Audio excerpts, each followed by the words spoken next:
I never thought I'd see the day that a camera company such as Pentax would ever make another film camera. But for the last year or so, probably longer, Pentax have been working hard in the background to release a new film camera, probably to dip their toes in the water to see how big the film community is getting and whether it's worth them making film cameras going on in the future. So they got a team together and they came out with this, the Pentax 17. It's a half frame camera and they called it their film camera project. Most of you know what was going on, but many of us didn't have a clue what it was going to look like. And this is it, the Pentax 17. So in this video, I'm going to review the camera. Obviously, we're going to shoot it and see what the quality is like, and also the build quality and the functions of the camera as well.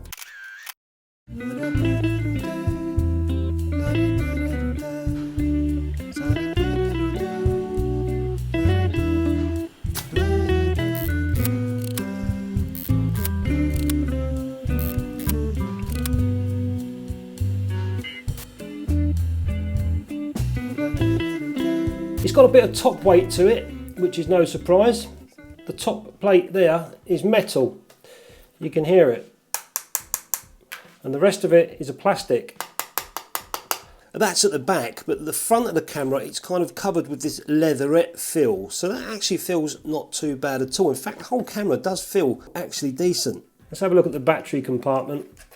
You take the screw off here, pull that off. In goes the battery. It's a CR2 3-volt lithium battery, and then we just put the battery cover back on. So to open the back of the camera, just like normal, pull the rewind crank, and then we can see the guts of the camera inside, and you can hear the shutter, very quiet. So that's the shutter working. It's quite a cute little camera. The camera doesn't feel cheap. It's nice to see a metal top plate here. It just shows, you know, gives it a little bit of quality, but all of these buttons don't feel cheap.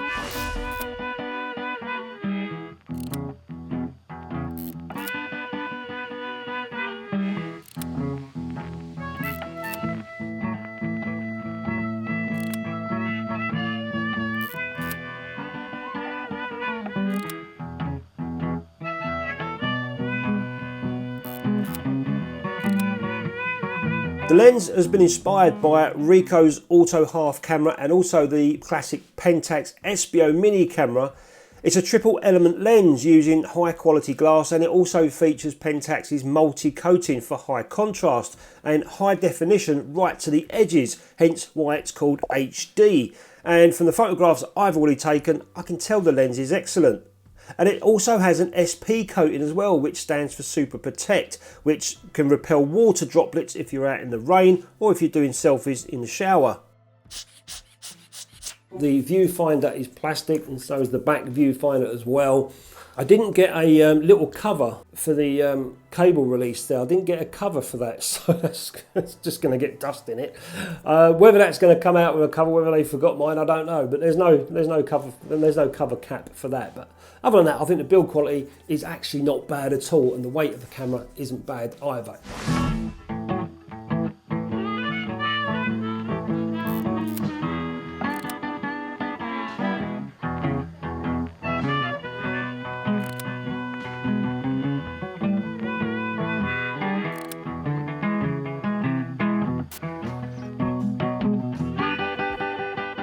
So there's the front of the camera. You've got your flash, your viewfinder, you've got this 25mm lens. But on the front of the lens, you've got your light sensor there for your metering. You can see that just there. It's very tiny. And the focusing on the top, you've got your little symbols there, mountain range, little group of people, a couple of people, one person, which would be portrait, knife and fork, which I think if you're having your dinner, you can take pictures, and a flower, which possibly means macro. But underneath the lens, that's really handy. You've got a distance scale here. So if I wanted to shoot something at 1.2 meters, which is 4 feet, it tells me under there 4 feet or 1.2 meters. That's really handy. And also, if you want to do any measuring yourself using a tape measure, you've got a little tiny indicator at the top which shows you where the back of the film is, where the film plane is, so you can measure on a tape if you want to from your distance and get it accurately right. If you look at the back of the camera, you've got your little slide there to putting in your film reminder. Let's have a look at the top of the camera. So on the top you've got your compensation dial, which is nice to see. You've got your ISO or film speed selector there. We're set at 400 at the moment, and you've got a little release button there so you can knock that back and forward. You can't move that if that button's not pressed, which is nice. You've got your mode selector, you've got your fire button, that's also on and off, and you've got your frame or your film advance there. And also a little tiny window, it shows you how many photographs you've taken. Let's turn the camera on. And you can hear that little whirring sound. Can you see that little red indicator? I just press halfway down on the fire button. That means the flash is ready. If I press that, the flash will probably go off. There it goes. And it's now flashing, meaning it's charging the flash.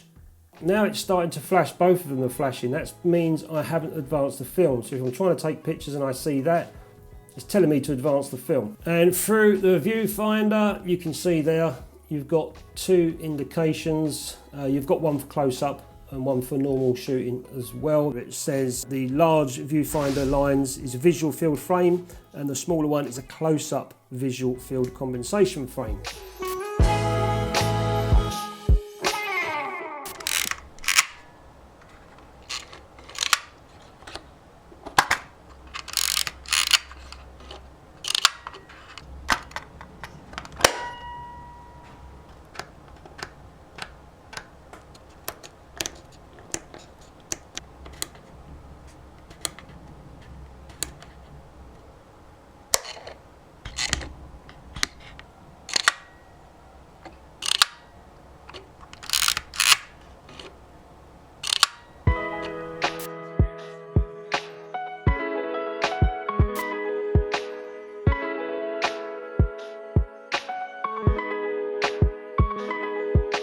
So I'll quickly go over the functions. Mostly I'll shoot this in auto mode. You've got an auto mode, and I would leave it in auto mode and I would shoot to my heart's content. If it's a bit underexposed, the auto mode will automatically fire the flash, and if it's outside, obviously it won't, but you know, it will do everything that you want to do metering wise in auto mode, and it seems to work pretty well. So I'm in a dark room. I've got the ISO cranked up on the video camera so you can see what's going on. I'm in slow shutter sync mode, and what this will do, this is ideal for like wispy seascapes, or if you want to shoot nighttime scenes without the flash, so you can get all the natural light going on and a little bit of motion blur maybe. The camera will fire, but it will only fire up to 4 seconds of exposure, so your shutter speed will be 4 seconds, and it will open the aperture as wide as it can. If the scene is too dark after that, the little blue indicator will flash saying that I can't expose this, it's too dark. So let's try it out here. And there you go, you can see the aperture open up to 3.5, and that's telling me to advance. And the shutter speed stayed open for how long? 1,000, 2, 1, okay, about 2 seconds. That's with a 50 ISO film. Obviously, if I choose a faster film that's come to 400 for HP5, for example, that shutter speed won't be as long, but the aperture will stay as wide as it can. You see. And obviously, if I choose 3200 speed film, we'll get a faster shutter. But if it was a darker scene, the shutter would stay open for another 2 seconds. So the maximum you're going to get out of this is a 4-second exposure with the aperture wide open. The bokeh mode, I've not got a clue what that does. I've tried it, and it says that the aperture stays open at its widest for nice swirly bokeh, but when I point the camera up towards the sky, the aperture closes down, so I'm not quite sure what that does. We've got a bulb mode as well. There's the bulb mode there, just pressing bulb mode on, keep my finger on it. Obviously you wouldn't do that in the real world, you'd be using a cable release which you put in there. And in bulb mode, the aperture is always going to be at f3.5. So if we go into the yellow zones, which is basically the flash zones, we'll come over to P. You can see the flash is ready to fire there. And that's basically the same as program mode, except you get a flash. Got to advance the film. There it goes. So that feature's quite handy if you want to do some fancy flash photography. If we come down to the yellow moon, now that one's a completely different kettle of fish. That will fire in the dark, such as this. The flash will go off, but the shutter will stay open for a little while longer. As you can see there, it stayed open. And what that does, it'll expose for your subject if it was a person, and anything in the background, as you guys know, if you take a shot with flash, anything in the background is generally going to be dark. But with that shutter staying open for a bit more, it'll just illuminate the background a bit more for you. And I'll turn the lights back on in the room now and show you the other two functions, which is auto. So now the camera's in auto mode. It doesn't need the flash straight away. There's no flash coming up. It will just take a picture and expose it perfectly. This is at 50 ISO, like so. If I turn the lights off in auto mode, and there you can see the flash wants to fire in auto mode, it'll take the shot and give you a perfect exposure. And now we're in P mode, so the flash isn't going to fire. Let's see what it looks like. Okay, so the blue indicator's coming up telling me that it's going to be underexposed, so obviously I wouldn't take that shot. I'd more than likely have to go to the yellow P mode where the flash will fire. There you go. Let's go back into normal P mode. Again, it's telling me I'm underexposed. That's with a 50 ISO film. Obviously, if I was using HP5, we'll go to 400. And it's still telling me I'm going to be underexposed. If we change our film, we'll put a 3200 speed film inside. And now it's fine, I can take the shot. So that's all the modes and functions on the camera. Just remember, when you're in the white areas, the flash won't fire. And when you're in the yellow areas, the flash will fire. And when you're in auto, which is what I leave it in all the time, it just works fantastically. But don't forget, if you're shooting in auto mode, your closest distance is going to be 1 meter. So you need to make sure if you're in auto mode, anything you're taking photographs of is over 1 meter. That's what it says in the manual.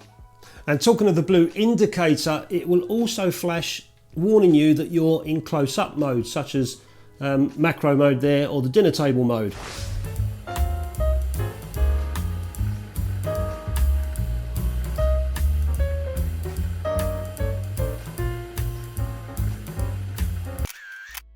So far, I'm actually enjoying this photography, funny enough. Let's take another shot.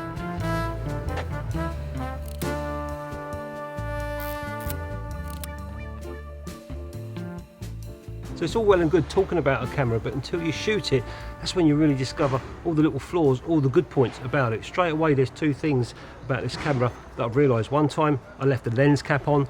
As I put the viewfinder up towards my eye, the little blue light was flashing in my eye, saying there's something wrong here. Straight away, I knew the lens cap was on. So that was pretty good. And the second thing is there's no exposure lock either. So I'm shooting a scene over there. I've got some sky in as well. So all I did, I just used the compensation dial, come down one stop to try and compensate for it. But all these little tiny things you learn as you go along. Another thing I can't get my head around is how many shots I've got in this camera. I'm used to only 36 or 24. This one's got like double the amount. It feels like it, I think it has. I'm on frame 16. I just keep shooting and shooting. It just feels like it's never going to run out of film.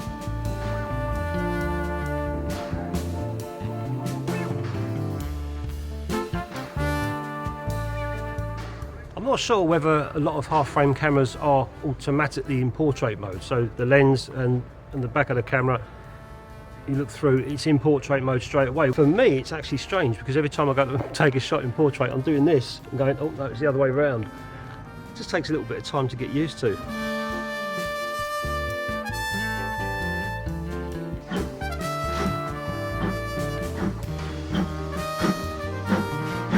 I can understand why those lights are right next to the viewfinder. I said that they can get right in your eyes as you're taking a picture. They start flashing right in your eye.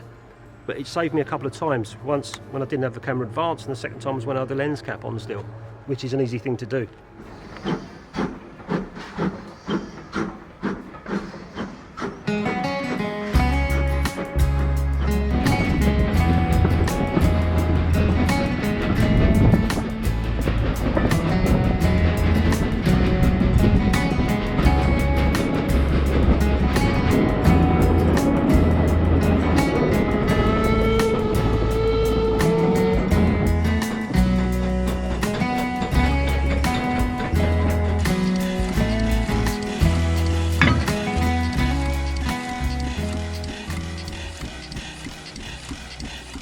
But another thing I've noticed is when I'm advancing the camera to the next frame, I'm accidentally moving the function button as well, which is quite easily done if you've got fat fingers like me.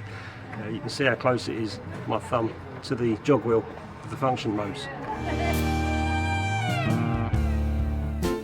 And loading the camera is easy. Again, just pull the back open. Got a roll of HP5 here. Now, I've already shot half this roll and I've cut that roll out of the camera, and I kept half the roll for another time. So you just pull the film up to where the red marker there for you. But I put it just as the cogs meet there. You can see the film goes on the two cogs there. Close the hatch and then just start advancing, and straight away it's caught on. 2, and you've got to advance until counter window says 0. Okay, so now the counter window says 0, and of course when you're not using the camera, turn it off, put the lens cap on, take the battery out if you wish. That's off now and ready to be used another day. On the bottom of the camera we've got tripod mount there. You've got your film release button when you're rewinding your film, and also some information. Pentax 17, made in Vietnam, tells you what battery, and it also says RECOH Imaging Company Limited, so obviously this is part of RECOH as well. Do a bit of action for video, thank you. There you go. Cheers.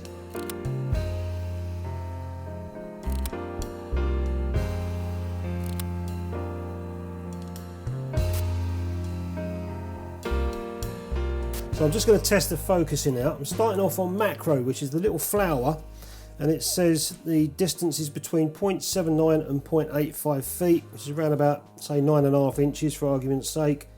So the camera is about 9.5 inches from the back of the film plane to the books. Now that little tiny blue light's flashing, what is that telling me? Maybe it's telling me I'm too close. I've taken that shot. Let's change now to the knife and fork, which is the dinner table shot, which is 1.6 to 1.8 feet away. We'll pull the camera back a bit more. And I've got that framed, banging. I'll just take a photograph of the framing so you guys can see what I can see through the viewfinder, and we'll see if it matches up. And then we'll take that shot.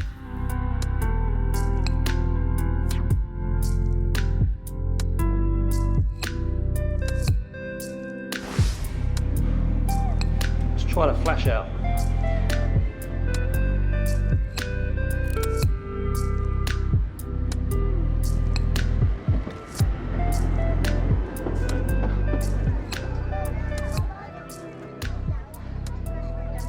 I must admit, I really enjoyed shooting the camera and learning about it as I went along. Like anything else, it takes time to get used to, but moreover, I like the way I could just put it in my little pocket, stroll about and whip it out when I wanted to shoot. I did find the viewfinder guides a little bit faint in the brighter areas of the scene. Again, it's just getting used to it, but the viewfinder was pretty accurate for my compositions. So I guess the question is, would any of you guys buy this camera? I reckon it's going to come out for about $450, maybe $500, pounds, euros, whatever. Will Pentax ever make another film camera again? I've got a feeling they're dipping their toes in the water with this, and they've got intentions to see how this sells, see how it goes on out there, and maybe they might have plans for bringing out a full frame camera in the future. That would be quite exciting to see.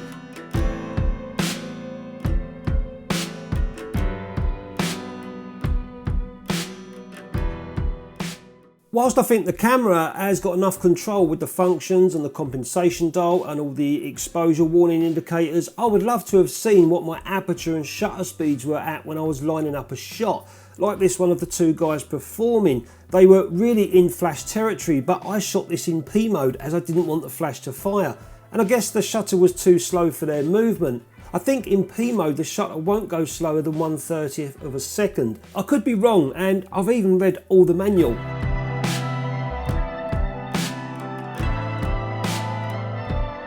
I've never been interested in half-frame cameras, and after shooting a couple of rolls with this camera though, I can see why people enjoy half-frame.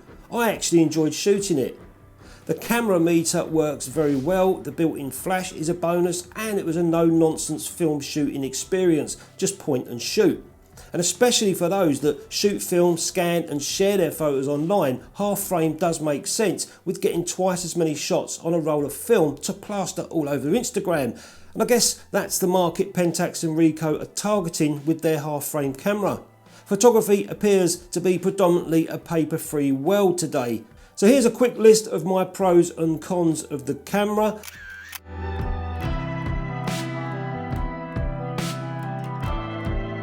Some will frown and others will be excited at the prospect of owning a brand new Pentax film camera.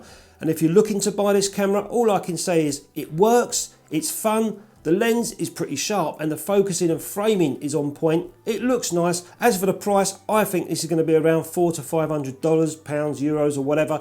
Some will think it's reasonable and others won't. That's just personal choice at the end of the day. It's not everyone's custard tart. But I think it's fantastic what Pentax have done, and it gives the film community, you know, a big spur on that. Go back 10 years, this would never have happened. It would never have happened 10 years ago. We all thought that film was just going to die out completely, but it's had a resurge over the last 10 years. It's really started to come on again, which is great news. Companies like Pentax bringing something out like this, I think is great news for the film community. So let us know what you think in the comments, guys. And yeah, there it is, the Pentax 17.